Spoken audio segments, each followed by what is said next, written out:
के bulletin prime time exclusive में आपका स्वागत है। आपके साथ मैं हूं रवि ठाकुर। बुलेटिन की शुरुआत करेंगे बैटल ऑफ बंगाल से, जहां वोटिंग राउंड के 2 में हिंसा और हंगामा फुल 2 हुआ। सबसे हॉट सीट नंदीग्राम, जिस पर एक तरफ थी ममता और दूसरी तरफ शुभेंदु अधिकारी।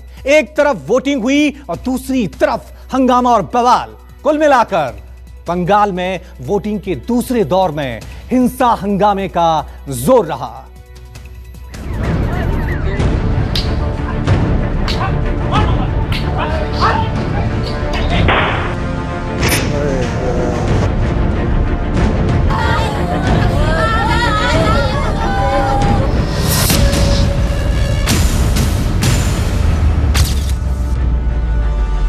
उधर कोई जनाधार नहीं है, कोई सपोर्ट नहीं है।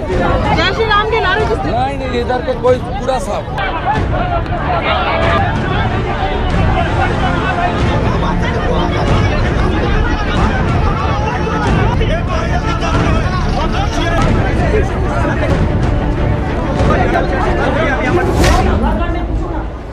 And what these people are shouting?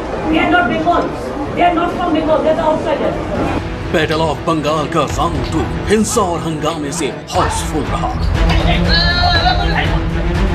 Round 2 में सबसे बड़ी टक्कर नंदीग्राम सीट पर थी,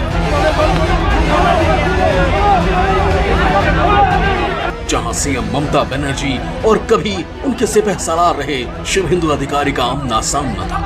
सबसे हॉट सीट के सबसे बड़े दंगल में हिंसा ने चुनावी माहौल को और गर्मा दिया।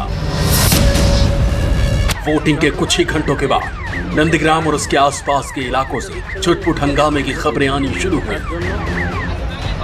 इसके बाद सबसे बड़ा संग्राम उस वक्त शुरू हुआ जब पश्चिमी मेदिनीपुर के केशपुर इलाके में बीजेपी उम्मीदवार और ममता के खिलाफ ताल ठोक रहे शुभेंदु अधिकारी की गाड़ी पर हमला हुआ। इसके साथ ही मौके पर पहुंचे मीडिया कर्मियों की गाड़ियों को भी निशाना बनाया गया।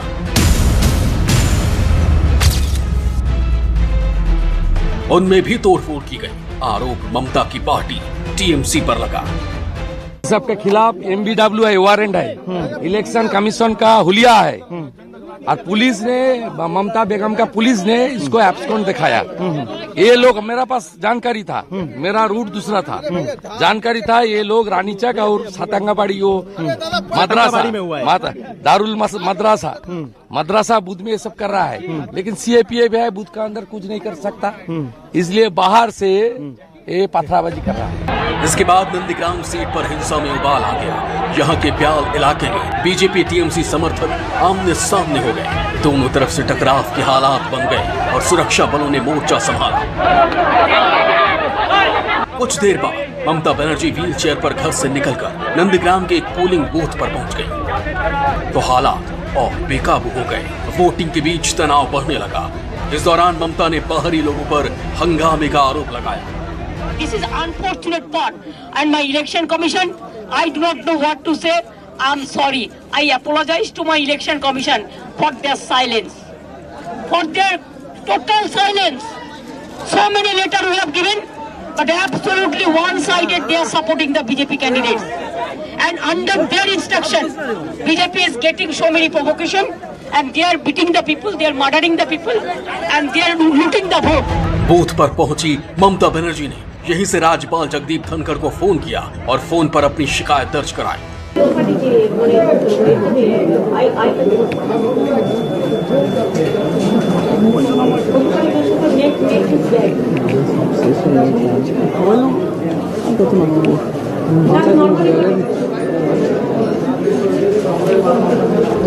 बंगाल में 30 सीटों पर वोटिंग के बीच ही ममता ने पीएम मोदी को आड़े हाथों भी लिया। ममता इस बात से नाराज थी कि वोटिंग के बीच पीएम मोदी ने जयनगर में रैली को संबोधित किया।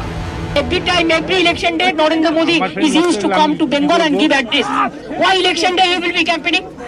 If we cannot campaign in the election areas, then why every election day, Prime Minister of this country, along with all facilities, including Doordarshan, including all agency, why he will be addressing the people every election day?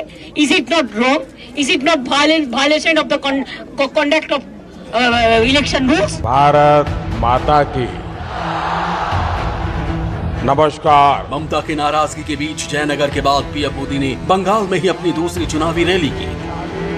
मैं आज आदर पूर्वक नमन करता हूं। मोदी ने उलुबेरिया में भी rally को संबोधित किया। जयनगर से लेकर उलुबेरिया तक मोदी के निशाने पर ममता बनर्जी रही। दीदी, तृणमूल कुल नहीं, बंगाल के लोगों के लिए शूल है, शूल। बंगाल को असहनीय पीड़ा देने वाला शूल है तृणमूल। बंगाल को रक्त रंजित करने वाला शूल है तृणमूल। बंगाल के साथ अन्याय करने वाला शूल है तृणमूल। आज दीदी की सरकार की पहचान क्या है? दीदी की सरकार यानी तोलाबाजों की सरकार। दीदी की सरकार यानी सिंडिकेट की सरकार। दीदी की सरकार यानी माताओं बहनों पर अत्याचार करने वालों की सरकार।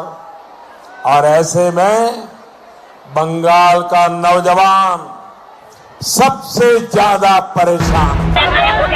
इसके अलावा दूसरे दौर में मतदान वाली सीटों पर बांकुड़ा में भी हिंसा हुई। यहाँ वोटिंग के बीच अचानक काफी भीड़ जमा हो गई। सुरक्षा बलों ने उन्हें हटने को कहा तो वो उलझ पड़े।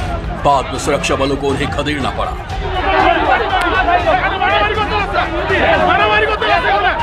बांकुड़ा विधानसभा से भी टीएमसी उम्मीदवार सायंतिका बनर्जी ने वोटिंग के दौरान ईवीएम में खराबी का आरोप भी लगाया। जो स्ट्रॉन्ग बूथ्स है वहाँ पे ईवीएम मशीन नहीं चल रहा है, तो इतनी कोइंसिडेंस बहुत अननेचुरल है। तो अभी षड्यंत्र है या क्या है, ये मैं अभी कॉन्सेंट्रेट इस पर नहीं करना चाहती हूँ, क्योंकि मुझे अभी सारे जितने मेरे वोटर्स वापस चले गए थे 2 घंटा वेट करके, क्योंकि मेरा स्ट्रॉन्गेस्ट बूथ में एक भी नहीं वोट हुआ था 2 घंटे से। तो मुझे उनको रिक्वेस्ट करके वापस लाना है, क्योंकि वो सारे हमारे सपोर्टर्स हैं। बंगाल के घाटल और दीबरा इलाके में भी दूसरे चरण के मतदान में हिंसा और हंगामा हुआ।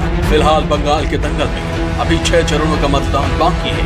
बचे हुए दौर में बंगाल का सियासी माहौल और गर्माने के आसार हैं। बंगाल में 2 फेज की वोटिंग पूरी हो चुकी है। दूसरे चरण में कई जगह हिंसा की खबर भी आई। ऐसे में ममता और शुभेंदु की सीट नंदीग्राम में भी जमकर बवाल हुआ। अब फिलहाल सबकी नजर होगी अगले दौर में। बंगाल में अभी 6 दौर के चुनाव बाकी हैं। बंगाल में आगे क्या होता है देखना जरूरी। Bureau report, news 24।